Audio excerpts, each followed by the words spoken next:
விறுவிறுப்பாக இன்னைக்கு வாக்குப்பதிவு தொடங்கியிருக்கு டெல்லி அப்புறம் ஈரோடு இடைத்தேர்தல்லாம் எப்படி பார்க்குறீங்க? டெல்லியினுடைய வாக்குப்பதிவு மிக நம்பிக்கையோடு உற்சாகத்தோடு நாங்கள் தேர்தல் முடிவை எதிர்பார்க்கிறோம். இந்த முறை டெல்லியிலே ஒரு மிகப்பெரிய ஒரு மாற்றத்திற்கு மக்கள் தயாராகி கொண்டிருக்கிறார்கள் என்பதை தேர்தல் பிரச்சாரத்திற்கு செல்கின்ற பொழுது எங்களால் உணர முடிந்தது.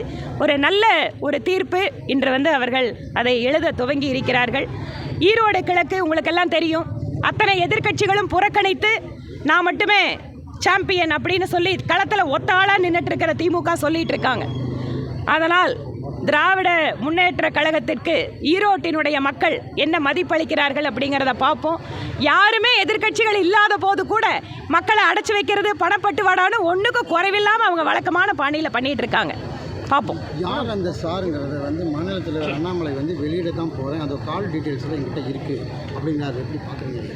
இல்லை, நீங்கள் அவரோட இதில் பார்த்துருப்பீங்க. அவருக்கு கிடைக்கக்கூடிய அந்த ஆதாரங்கள் அடிப்படையில் அவர் வெளியிட்டார் அப்படின்னு சொன்னால் அது அரசாங்கத்திற்கு ஒரு மிகப்பெரிய ஒரு தலைக்குனிவு.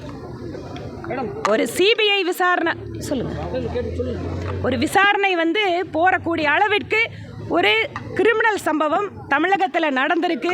அது தொடர்பாக ஒரு எதிர்க்கட்சியை சார்ந்த ஒரு மாநில தலைவர் இந்த விஷயத்தை வெளியிடுறாருன்னா அது தமிழக அரசுக்கு மிகப்பெரிய அவமானம். அது 24 மணி நேரம் டைம் இருக்குது. தமிழக அரசும் கவர்னரும் ஒன்றா வந்து பேசுங்க அப்படின்னு நீதிமன்றம் சொல்லியிருக்காங்க. இந்த இடத்துல நீங்கள் எப்படி பார்க்குறீங்க மேடம்? அரசியலமைப்பு சட்டத்தில் ஒரு தேர்ந்தெடுக்கப்பட்ட மக்கள் அரசுக்கும் கவர்னராக நியமிக்கப்படுவதற்கும் இருக்கக்கூடிய உறவுகளை பற்றி மிக தெளிவாக நம்முடைய சட்டம் சொல்கிறது. அதனால் நீதிமன்ற தீர்ப்பை எப்படி அமல்படுத்துகிறாங்க நாங்களும் உங்களை மாதிரி பார்த்துட்ருக்கோம். அதே போல் செல்ஃபோன் சூடாகிறது நம்ம பார்க்குறோம், பூமி சூடாகிறது நம்ம எதிர்பார்க்குறது ரெமிடி என்ன இருக்குது? நெடுஞ்சாலைத்துறையில் பல்வேறு மரங்களெல்லாம் வெட்டிட்டு தான் இருக்குது. கரெக்டு, நீங்கள் சொன்ன மாதிரி டெவலப்மெண்ட் இப்போ நம்ம பிரின்சிபல் பேசும்போது சொன்னாங்க, வளர்ச்சியும் சுற்றுப்புற சூழலையும் நம்ம பேலன்ஸ் பண்ணி ஆகணும். நம்ம அறிவியல் தொழில்நுட்பம் நம்மளுக்கு கிடைக்கும் போது அதனுடைய வசதிகளை மனித சமுதாயம் விளக்க முடியாது. ஆனால் அதே சமயம் நாம் பயன்படுத்தக்கூடிய இந்த மாதிரியான பொருட்கள், நம்முடைய செயல்கள், நம்ம எப்படி இந்த மரங்களை காப்பாற்றுறது, இல்லை மரங்களை அதிகமாக நடுறது, இதிலிருந்து எப்படி மாற்று வழிகளை யோசிக்கிறதுங்கிறதுக்கு இன்றைக்கி ஒரு உதாரணம் தான் கார்பன் நியூட்ரல். நம்ம இதை நோக்கி செல்கின்ற பொழுது சுற்றுப்புற சூழலையும் பாதுகாக்க முடியும், வளர்ச்சியிலையும் பின்தங்காமல் பார்க்க முடியும். அரசாங்கம் இதற்கென்று ஒரு பெரிய முன்னெடுப்பை மேற்கொள்ளணும். அப்போ தான் அது நடக்கும்.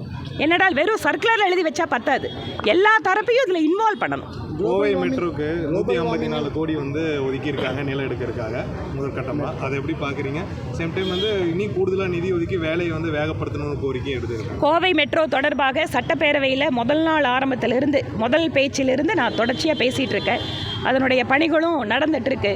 அதனால் தமிழக அரசு ஆரம்பத்தில் அவங்களோட அனுப்பும்போது கூட நிறைய டீட்டெயில் இல்லாமல் அனுப்பியிருந்தாங்க. அதை பற்றி நான் சுட்டி காட்டினேன்.